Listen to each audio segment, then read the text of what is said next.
നല്ല ഹെൽത്തിയും കഴിക്കാൻ നല്ല ടേസ്റ്റുള്ള ദോശമാവ് വെച്ചിട്ടുള്ള പഴംപൊരി നമുക്കിന്ന് ഉണ്ടാക്കിയാലോ. നമ്മൾ സാധാരണയായിട്ട് പഴംപൊരിയൊക്കെ ഉണ്ടാക്കുമ്പോൾ അതിൽ ബേക്കിംഗ് സോഡയൊക്കെ ഇട്ടിട്ടല്ല, അപ്പക്കാരമൊക്കെ ഇട്ടിട്ടല്ലേ നമ്മൾ പഴംപൊരി ഉണ്ടാക്കുന്നത്. എന്നാൽ ഇത് അപ്പക്കാരത്തിനൊക്കെ പകരം ദോശമാവ് വെച്ചിട്ട് നമുക്ക് ഇൻസ്റ്റൻ്റായിട്ട് നമുക്ക് ഉണ്ടാക്കാം കേട്ടോ.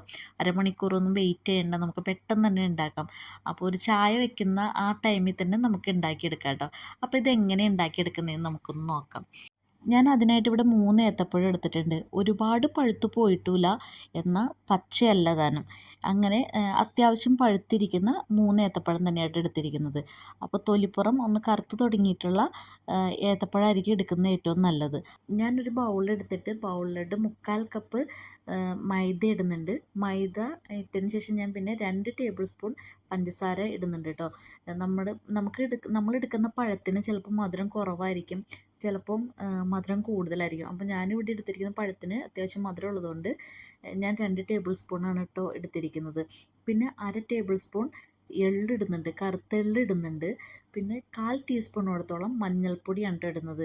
നമ്മുടെ പഴംപൊരിക്കൊക്കെ നല്ല കളർ കിട്ടാൻ വേണ്ടിയിട്ട് ഞാനിവിടെ മഞ്ഞൾപ്പൊടി ഇടുന്നുണ്ട്. പിന്നെ എള്ളെടുത്ത അതേ അളവിൽ തന്നെയായിട്ട് ഞാനിവിടെ ഏലക്കാപ്പൊടി കൂടി ഇട്ട് മിക്സ് ചെയ്യുന്നത്.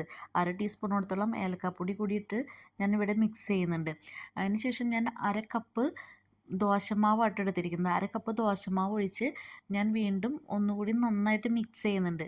അപ്പോൾ അത് ഒഴിച്ച് മിക്സ് ചെയ്തതിന് ശേഷം ഞാനിവിടെ ഉപ്പിടുന്നില്ല കേട്ടോ. ഈ സമയത്തൊന്നും ഞാൻ ഉപ്പിടുന്നില്ല, കാരണം ദോശമാവിൽ ഉപ്പുള്ളതുകൊണ്ട്. ഞാൻ അടിച്ചു വെച്ചിരുന്ന ദോശമാവിൽ ഉപ്പ് ഉണ്ടായിരുന്നതുകൊണ്ട് ഞാൻ ഇവിടെ ഉപ്പിട്ടില്ലായിരുന്നു.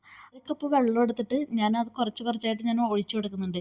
അപ്പോൾ ഇഡ്ഡലി മാവിൻ്റെ കൺസിസ്റ്റൻസിയിലാണ് നമുക്ക് ഈ മാവ് കിട്ടേണ്ടത്.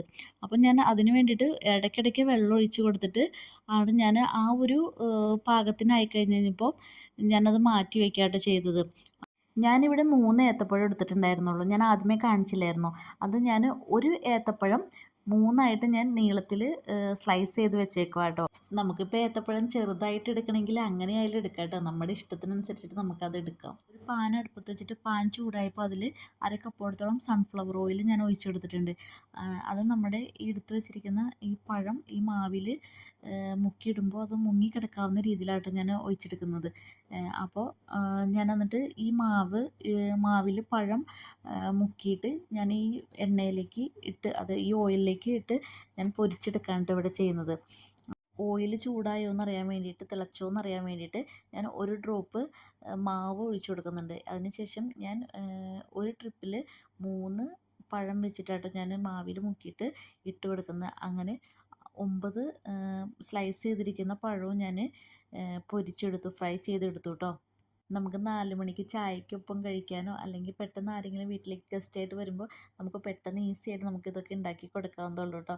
അപ്പോൾ നിങ്ങൾക്ക് എൻ്റെ വീഡിയോസൊക്കെ ഇഷ്ടമാവുന്നുണ്ടെങ്കിൽ ലൈക്ക് ചെയ്യാനും സബ്സ്ക്രൈബ് ചെയ്യാനും കമൻറ്റ് ചെയ്യാനും മറക്കരുത് കേട്ടോ.